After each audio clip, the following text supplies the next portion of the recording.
Halo semuanya, hari ini gue bersama Fajar. Kita akan ngomongin soal menabung. Wis. Kita akan bongkar tabungannya Fajar. Takut sekali. Oke, video ini juga ada sponsornya, tapi nanti akan gue kasih tahu di belakang. Siap. Ya, kita akan mulai dulu aja. Kita langsung aja. Fajar, berapa jumlah tabungan lo? Malu bang, malu. Kita kan, soalnya gue kan sempat ngobrol sama lo ya kan. Terus lo bilang, lo orangnya ternyata suka nabung. Ya, Ya, suka nabung. emang punya kebiasaan itu berarti? Kayaknya bukan kebiasaan menabung bang. Tapi? Kebiasaan tidak jajan kayaknya. Kebiasaan gak jajan? Kayaknya kebiasaan Dari nggak, kecil? Bang. Dari kecil. Oh, berarti dari kecil udah menahan diri untuk tidak jajan dong? Tidak dijajani lebih tepatnya kayaknya. Ya. Tidak dikasih uang jajan? Enggak Ya, sih. Tapi kan banyak orang yang justru kecilnya itu nggak biasa jajan, nggak biasa spending. Nah, begitu udah punya uang, pertama kali punya uang malah jadi boros. Balas gitu. dendam. Balas dendam Oke. soalnya kan. Tapi kan lo enggak. Enggak kalau Nah, Fajar, ini Bang. yang menarik nih. Kok bisa lo segitu tahannya untuk tidak boros gitu kan. Nah, kita mulai dari nominal dulu. Nominal bang ya? Berapa jumlah tabungan? 60 bang. 60 juta rupiah. 60. Itu pas atau kurang atau Kurang, lebih? kurang. Kurang dari 60? Mendekati 60 lah. 57, 58 Ya, sekian segituan lah. Tapi ya dibuletin 60 lah. Oke. 60 juta rupiah itu ada di tabungan. Berapa lama ngumpulin uang 60 juta rupiah? Lumayan sih bang, kalau yang ini maksudnya nggak yang terlalu lama juga karena memang ada dapat satu project terus nominalnya sekian, jadi nggak terlalu lama lah buat ngumpulin uangnya gitu. Oke. Ketika lo pertama kali kerja, apakah kebiasaan menabung ini langsung lo lakuin? Jadi, lo pertama kali dapat uang tuh ngapain? Waktu itu ini kerja laundry, Kerja setrikaan. laundry. Itu Nyetrika. berapa waktu itu? Gajinya 1 bulan 750.000. 1 bulan 750.000. Betul. Oke, 750.000 itu langsung lo spending kah pas dapat awal-awal? Aduh, Lupa lupa bang ya? kalau itu udah lama banget soalnya. Oke, 750.000 itu akhirnya buat ditabung juga? Enggak. Nggak, habis semua tuh? Enggak, kayaknya habis deh. Buat makan, buat lain-lain gitu ya? Oke. Karena kan sebulan juga tuh jangkanya kan. Nah, pas jadi stand up comedian, Ada dapat Oke. uang. Waktu itu pas pertama kali perform, stand up tuh sama nominalnya 750.000 juga. Cuman waktunya yang beda. Ini cuma 5 menit doang gitu, Bang. Ngeri. jadi kalau jadi stand up comedian, nominalnya itu gaji sebulan sama dengan 5 kali perform stand up. Iya, bisa jadi kayaknya. Kalau sebulan kerja 750.000, ini 5 menit di panggung, Iya, 750.000. Buat lu kaget dong, kayak, kaget banget, wah, Bang. kok bisa ya gitu, apa Iya. gimana? Iya, kayak ngerasa salut aja sama diri sendiri gitu. Iya. Kayak kagum aja gitu, Bang. Berarti kan karir makin berkembang dong. Alhamdulillah. Habis dari stand up, mungkin habis itu lo ikut kompetisi, sempat juga. Kompetisi 2016 Apa? di Suci 6. Oh, tapi sebelumnya ada kompetisi lain? Sebelumnya ada bang. Sebelum Suci 6 itu ada 2 kompetisi. Yang pertama itu ada street comedy. Heeh. Yang kedua ada Liga Komunitas Stand Up. Yang ketiga baru deh Suci 6. Oke, jadi di street comedy itu juara. Juara 3. Pertama kali dapat juara tuh. Pertama kali dapat juara. Juara Juara 3. tiga. Dapat Hadiahnya uang? 5 juta bang.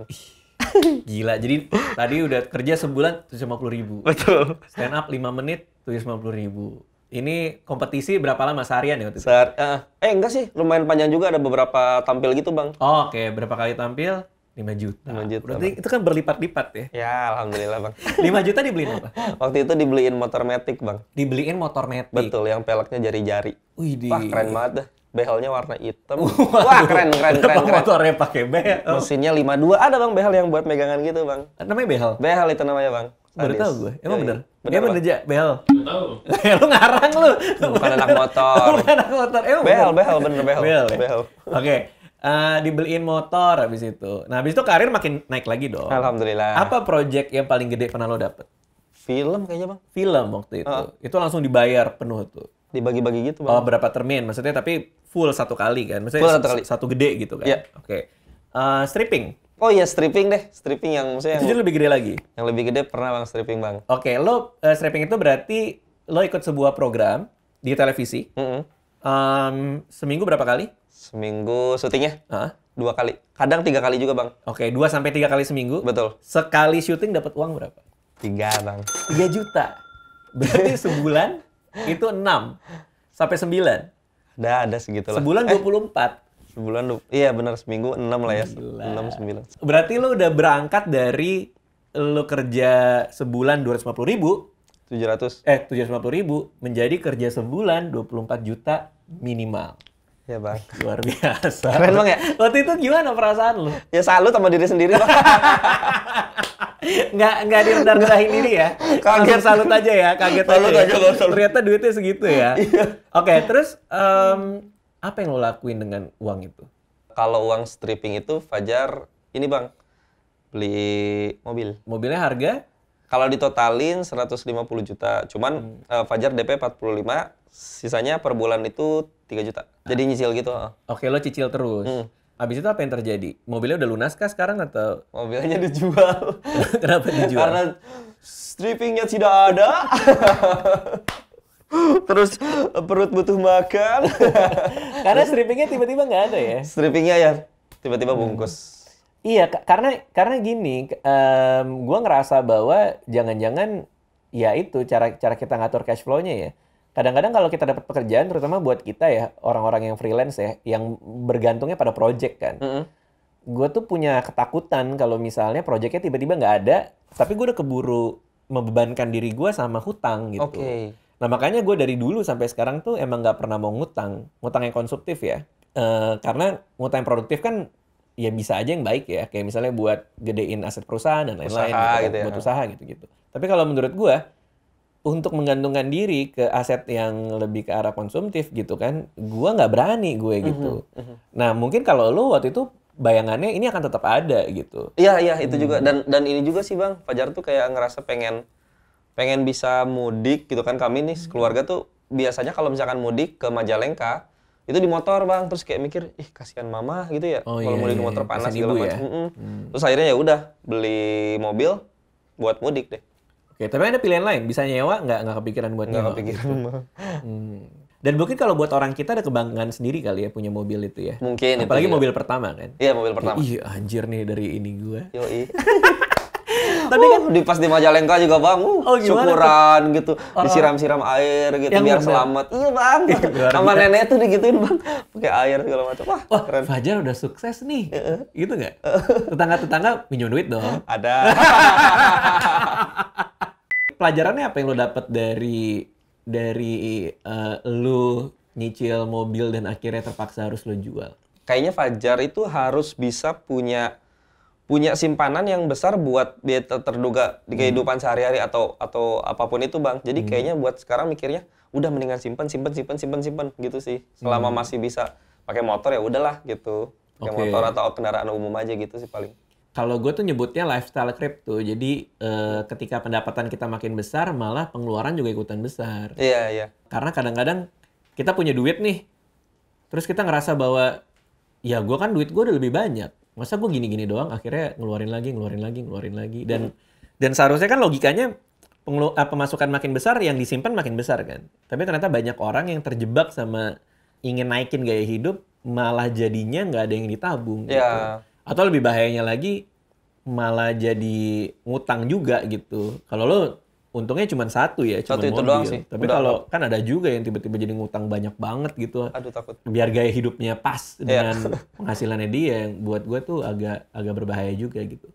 Oke, jadinya lo nabung, sampai akhirnya kekumpul lagi 60 juta. Kekumpul 60 juta. Bagus dong berarti. Alhamdulillah bang. Dan nggak mau mengulangi kesalahan yang sama dong? Tidak. Akan lebih hati-hati. Lebih hati-hati bang sekarang. Pokoknya manage aja lah udah pokoknya. Simpen lah. Oke. Nah itu kan pengalaman nabungnya. Pengeluaran apa? Ada pengeluaran nggak? Oh pengeluaran paling ya sehari-hari makan kayak gitu sama biaya di rumah segala macam kan, terus nongkrong. Paling internet bang. Yang paling kayaknya itu yang paling besar. Nah ini pas nih ngomongin kuota nih. Saatnya kita masuk ke sponsor kita. Bukan cuma duit yang bisa ditabung, tapi kuota juga. Nah ini, gue mau kasih lihat nih. Oke, ini dia. Ini namanya Live On. Live On? Ya, Live On. Ini gue juga baru dikirim nih kemarin nih. Jadi Live On ini provider digital dari XL, dan ini dia kemasan yang datang ke rumah gue. Ini sebenarnya udah dibuka dan gue udah pakai beberapa hari, tapi untuk keperluan unboxing, makanya tadi gue packing lagi. Nah, yang paling menarik perhatian dari Live On ini adalah fitur rollover hingga 1000 GB. Lo tau nggak fitur rollover apa? Roll kan berputar bang ya? Iya. Over tuh kelebihan. Iya. Kelebihan berputar bang. Iya, enggak. Itu pusing. Pusing berarti bang. Dong. Rollover itu biasanya kalau kita beli kuota, Itu kan ada masa aktifnya, biasanya 30 hari. Tapi ada kasus-kasus orang yang kuotanya masih banyak, tapi masa aktifnya udah mau habis sehingga kuotanya hangus. Nah, itu sayang banget. Dengan fitur rollover hingga 1000 GB dari Live On ini, kita nggak perlu khawatir lagi sama kuota hangus. Karena setiap sisa kuota yang nggak kepake dalam waktu 1 bulan akan masuk ke dalam tabungan kuota, sehingga kuota kita terakumulasi ke bulan berikutnya. Dan kita bisa nikmatin semua kuota tanpa ada yang tersisa. Kita aja kalau makan siang atau makan malam masih ada sisa, biasanya juga disimpan ke dalam kulkas buat dimakan nanti malam. Nah, konsep yang sama sekarang bisa diterapin ke kuota. Kuota lo nggak habis buat bulan ini, ditabung aja buat kebutuhan internet bulan depan. Gokilnya Live On ini semua udah serba digital, nggak perlu ke counter, ngantri, milih nomor dari balik etalase kaca. Kalau ada keluhan customer service juga lewat aplikasi, udah nggak zaman soalnya kan ngantri-ngantri kan. Semua pembelian bisa lewat website official di liveon.id atau langsung dari aplikasinya. Prosesnya simple, user interface-nya juga gampang dimengerti. Ini gue udah rekamin waktu aktivasi. Download aplikasi, pilih paket kuota, ada PowerGo 20 GB atau PowerMax 100 GB. PowerGo 20 GB ini gue rekomendasiin buat kalian yang pengen coba-coba move on ke Live On karena harganya worth it. Tapi kalau udah yakin banget sama Live On, langsung aja pasang yang PowerMax kayak gue. Setelah itu pilih nomor gratisan atau kalau mau nomor cantik ada biaya yang harus ditambah. Setelah itu isi data diri, pilih metode pembayaran, lakukan proses pembayaran dan nomor siap diantar ke alamat lo. Nah, ini dari tampilan aplikasinya kita bisa lihat sisa kuota kita, tapi gue nggak bisa lihat sisa pulsa. Kenapa? Karena Live On nggak pakai sistem pulsa dan udah full memakai sistem kuota. Jadi kalau dulu kita ribet beli pulsa, abis itu di-convert jadi kuota, di Live On kalian bisa langsung lihat isi kuotanya aja. Waktu tahu Live On ini ada fitur rollover, gue langsung teringat sama kuota-kuota masa lalu gue yang masa aktifnya udah habis padahal masih nyisa banyak. Menurut gue ini fitur yang penting banget di zaman yang udah serba internet, apalagi semenjak banyak yang kerja, kuliah, sekolah dari rumah. Oke, selain rollover kuota hingga 1000 GB, jadi setiap beli kuota itu kan sering dapat pembagiannya. Beli kuota sebesar 20 GB, kadang pembagiannya ada yang 10 GB buat streaming, 5 GB buat sosial media, 3 GB kuota malam, 2 GB WhatsApp, dan masih banyak jenis pembagiannya. Kalau di Live On, satu kuota data besar itu full bisa lo pakai untuk semua jenis jaringan aplikasi, mau nge-YouTube, video call, streaming, mau dipakai siang, malam, pagi, subuh, semua bisa tanpa ada pembagian apapun. Kualitas koneksi premiumnya berasal dari XL Axiata yang stabil dan menjangkau 95% populasi di seluruh Indonesia kecuali rumahnya Fajar.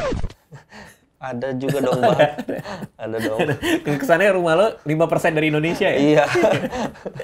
Oke, keuntungan dari sisi kecepatan jaringan nih, mau pemakaian lo udah nyampe berapa giga pun nggak akan ada kompromi-kompromian. Soalnya kan ada tuh pemakaian kuota unlimited dengan koneksi kencang, tapi pas sampai pemakaian berapa giga, kecepatannya dikompromiin karena udah mencapai batas. Live On juga ada fitur emergency kuota. Bayangin lo lagi di pinggir jalan, malam-malam sendirian mau pesan ojek online, tiba-tiba kuota habis. Dengan Live On, skenario kayak tadi nggak bakal kejadian, karena dengan emergency kuota, lo tetap bisa terhubung ke internet.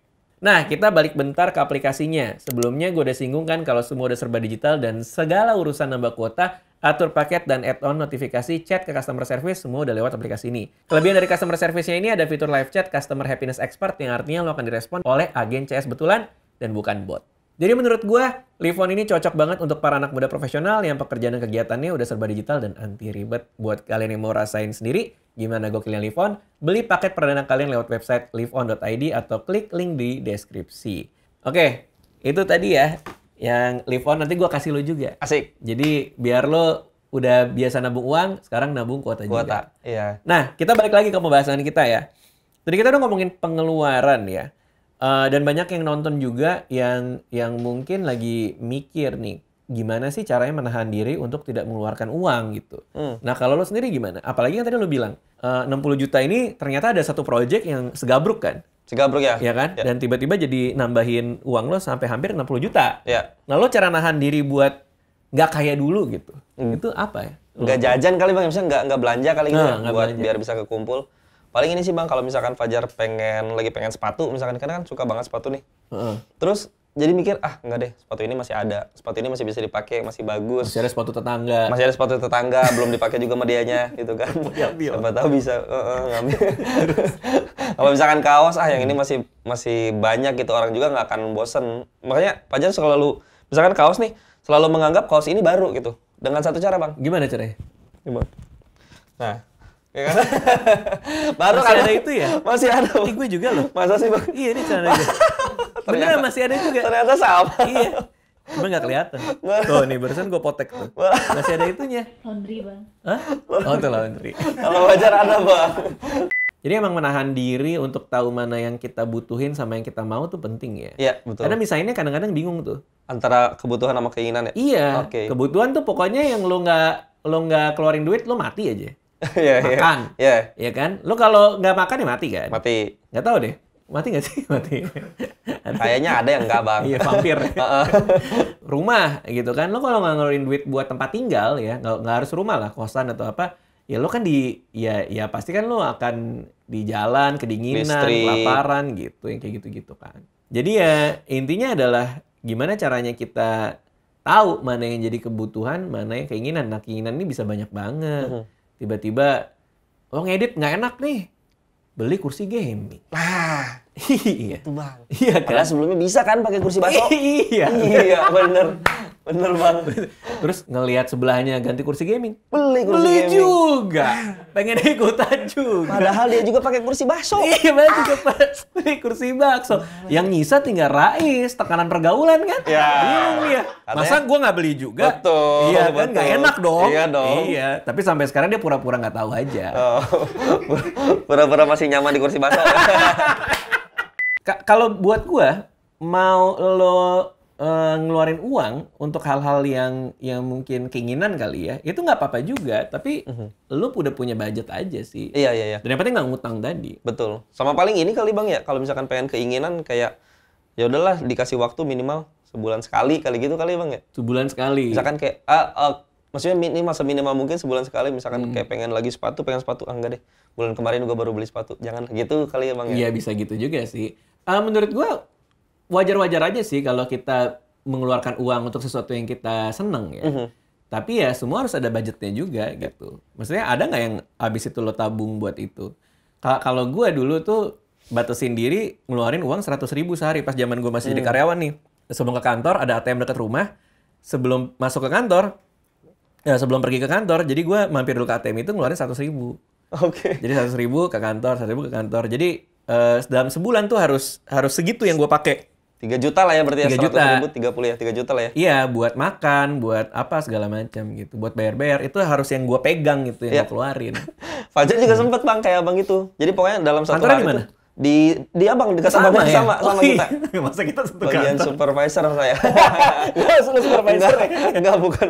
Oke, lo pernah gitu juga? Pernah 100.000, pokoknya dipatok 100.000 tuh sehari gitu kan, entah bensin, entah makan apa segala macam gitu. Cuman kejelekannya Fajar adalah ketika udah matokin 100.000 sehari itu, kadang suka kurang nih 100.000 dalam sehari suka kurang. Terus akhirnya solusinya minjem sama di hari besoknya. Oke. Jadi besok misalkan minjem 30.000, ya udah besok lu harus jajan 70.000 lah gitu. Oh, abis itu lama-lama bablas tuh. Bablas minjem di akhir bulan malah nggak jajan apa-apa jadinya kan gitu. Iya. Dan malah jadi lebih banyak dari 3 juta itu kan Iya, ternyata malah. kan. Nah, salah satu hal lain yang menyelamatkan gua dari bersikap boros ya pada zaman awal-awal mulai bangun karir nih adalah dengan catat pengeluaran kalau gue. Jadi Ditulis dicatat. beneran? Serius, Bang? Serius catat. Ngopi 30.000. Ngopi 30.000, terus makan berapa? 27.000, parkir 2.000 pun. semua gua catet bener-bener jelas gitu. Terus apa namanya? Nah, jadinya gua kebayang pengeluaran per bulan tuh berapa Iya. gitu. Tapi lo nggak pernah kalau itu? Ya Totin nggak pernah bang, cuman kayaknya Fajar tahu gitu dalam sehari aja 100.000 tuh cukup kemungkinan bahkan sampai sekarang juga nih misalkan nongkrong, ya udahlah sehari 100.000 aja udah. Oh, Cukupnya gitu. dicukupinnya segitu aja. Dan lagi kan nongkrong juga nggak tiap hari gitu kan. Oke, terus kalau tujuan keuangan, lo punya uang 60 juta. Kira-kira tujuan keuangan lo tuh apa? Kayaknya kalau buat sekarang mending setiap kali ada kerjaan apa-apa mending simpan aja dulu sih bang. Maksudnya belum ada tujuan yang bulat gitu. Tapi ada sedikit kepikiran bang. Nih uang ini tuh kayaknya mau dikumpulin buat menikah. Oh, buat menikah. Berarti udah punya pacar ya? Siapa nama pacarnya? Asifa. Ada lah ya? Ada bang. Asifa. Udah lah bang. Karena menikah itu kalau di Indonesia lumayan ini ya, gede ya. Lumayan Apanya ya gengsinya kan. Iya ya, kalau di luar kan gampang ya. Di Iya, luar iya. tuh cuman ngundang teman-teman deket gitu, 30-40 orang. Kadang di halaman rumah, habis itu udah gitu. Waktu itu pas kemarin temen di Amrik juga sih gitu sih bang. Ih, gila. Siapa nama teman lo di Amrik itu? Better. Biskuit dong. Penting bahasa Inggris aja dah udah. Teman-teman gue juga nikah di luar, orang Indonesia tapi juga kayak gitu. Nah, cuman sekarang ini lebih murah kali karena pandemi juga. Pandemi kan? ini ya? Iya. Cuman lo nikahnya mau dalam 5-4 tahun kali ya. Iya kemungkinan masih lama sih bang. Kalau itu dana darurat udah ada juga. Dana darurat ya mungkin itu gabung sama itu. Oh, langsung gabung aja. Langsung Tapi kan gabung. biasanya dipisah tuh. Ini buat nikah nih mau gue tabungin. Nah itu belum. Oh, belum ya? dipisahin kayak gitu. Pokoknya punya nyampur aja udah dulu Iya. gitu. Oke. Kadang tuh gue ngerasa kayak yang tren saldo-saldoan nih, pamer-pamer saldo Ganteng. gitu. Ganteng, cek saldonya. Buat gue juga aneh tuh karena seharusnya uang di tabungan kita tuh nggak sebanyak itu. Kalau gue lihat kan banyak banget ya. Oke, iya. Di tabungan mereka itu yang mereka pamerin tuh. Iya. Menurut gue mendingan di tabungan lo tuh ya maksimal ya buat dana darurat aja gitu loh. Nah sisanya tuh mending diinvestasiin. Kalau nggak kan uang di tabungan lo kena inflasi kan. Iya. Sekarang inflasi berapa gue juga lupa deh. Mungkin 2-3%. Berarti kan uang kita nilainya berkurang terus 2-3%. Padahal kalau investasiin kan ya syukur-syukur bisa 10% setahun kan udah ngalahin inflasi, dapat lagi keuntungan lebih dari situ. Jadi buat gue pamerin saldo tuh aneh aja gitu kalau ngeliat banyak ya. Malah keren kalau dikit. Iya benar. Dikit tapi asetnya yang lain gitu. Mobil mewah gitu kali bang. Juga sih mobil mewah. Cuman ya maksudnya diinvestasiin atau buat tujuan keuangan gitu yang jelas sih. Kayaknya mungkin mereka lebih seneng lihat nominal bulat gitu kali bang buat penambah imun ya sih setiap kali cek. Penambah imun. Iya. Penambah imunnya. Gua nggak kena COVID nih, saldo gua gede. Iya kayaknya ngecek Iya, M-banking, iya, iya. seneng close lagi gitu kali. Iya. Bisa jadi sih. Bisa jadi, Bang. Cuma orang beda-beda ya, gua nggak tahu juga ya. Tapi kalau gua sih lebih seneng bahwa mendingan uang di rekening tuh dikit aja gitu. Oke. Tapi investasi yang banyak sesuai tujuan keuangannya Iya, gitu. iya. Tapi lo ada reksadana juga kan tadi? Reksadana bang. Untuk menutup nih, berarti ya mudah-mudahan harapannya dalam 5-10 tahun udah berkali-kali lipat loh. Amin. Tapi kan ini berarti bukannya tidak mungkin bisa terjadi kan? Karena gua ngelihat lu aja, lu bilang lu awalnya kerja laundry 720.000. Tapi dalam berapa bulan aja lu bisa dapet 5 juta dalam sekali menang kompetisi. Belum lagi lu dapat stripping yang sebulan minimal 24 juta. Jadi semua itu mungkin berarti ya? Mungkin bang. Seorang Fajar yang mungkin dari dulu nggak kebayang ya dapat stripping, ternyata bisa ya. Amin. Asal Bisa, kita mau dan tahu bakat kita kan. Betul bang. Pokoknya nanti abang buka TikTok ada deh tuh video gua ganteng gitu ada bang. Oh, Meskipun udah nggak musim ya, tapi ada ntar deh kayaknya bang. Amin. Iya, buat pamer juga ya. Buat pamer juga. Iya. Siap. Terima kasih semua yang udah nonton ya.